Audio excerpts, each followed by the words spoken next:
Welcome to Tech Tips. I'm Len Groom. Today we're talking about chainsaws. One of the most important things that you could do for your chainsaw is to keep it sharp. We went out and talked to some local experts on some of the things that they do to identify problems with your chain and also some of the different techniques that they use to sharpen a chain. Let's take a look and hear what they have to say. All right, I'm Rick's Tree, and what we're going to talk about is sharpening chains today. First of all, we're going to look at our chain, and our problem in this case is this tooth here. We need to find the worst tooth so we know what we're dealing with to make sure the chain is worth sharpening. Secondly, we notice on this chain here that there's no cutter. It broke right off. If you have one or two cutters that are broken off, it's not a real big deal. If they're 2 or 3 or 4 or 5 of them in a row, you're going to probably want to rethink it and maybe repair the chain or replace it. Next, we're going to look at the chain links, and we're going to make sure they're in good condition and they're not worn into the rivet, because if they're worn into the rivet, the chain could break and come off the saw at a high speed. The other thing to look at is sometimes chains will fly off of a saw when you're cutting brush, etc., or if it's too loose, and then the drivers down here will have burrs on them. So then you'll go to put it on the chain in field and it won't fit into the chain, so you might want to rub your finger on it just to make sure that you don't have burrs on the sides of your drivers down here. The biggest thing is when you're sharpening a chain, you want to know what your worst tooth is, so that when you're going to sharpen it, all your teeth are going to be the same length from front to back on the cutter, and then the rest of the chain will match the worst tooth. Okay, we're going to talk about different devices for sharpening chains. There's a lot of products on the market today that you can buy that will help you show your angle, maybe sharpen the tooth and the depth gauge at the same time. I'm not sure if that's the exact right method. It's not a tool I would use.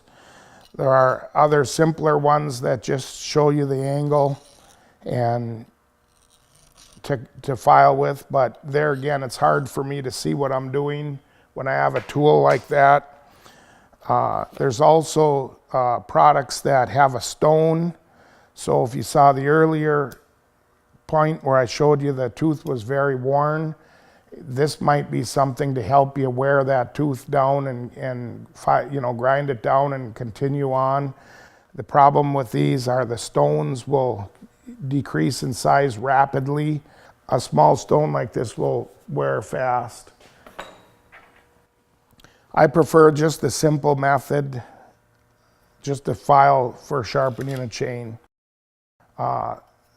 Steel and the different chain companies would like you to pull the chrome into the tooth, so you would file backwards, probably towards you in this case, so that as you're sharpening, you're pulling the metal against it. I generally file away, and the reason I file away for the most part is because the file moves much smoother. You need to maintain the height of your file, so the file needs to be parallel with the top of the tooth. So if your tooth leans a little bit when you're filing and pushing, your file has to lean forward a little bit to accommodate that. Your tooth is sharp when this top edge is razor sharp, along with the corner and the radius around the back side, all the way until it falls back into the tooth. The top of the tooth cuts the top of the wood. The side of the tooth gives the chain room to go through the log.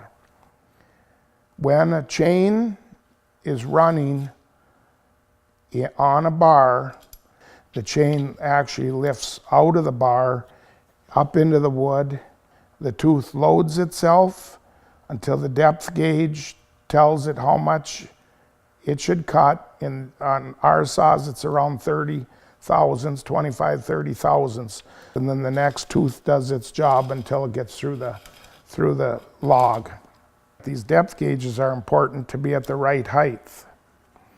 So we use this depth gauge. This particular one is an 030 30 thousandths. We want to make sure there aren't burrs on the top of our teeth that we're laying it on, because the tops of your cutter teeth are going to lay in here. And then this is going to step down to show us our cutter height. We're going to go ahead and file, and we will file this depth gauge until it's flush with the top of this tool. Now this is going to make sure that the wood chip is approximately 30 thousandths in this case. What happens if you overgrind these depth gauges is you'll put your saw into a log and it'll instantly lock up, just stop. Okay, if your depth gauges are too short, your motor won't have enough power to pull it through.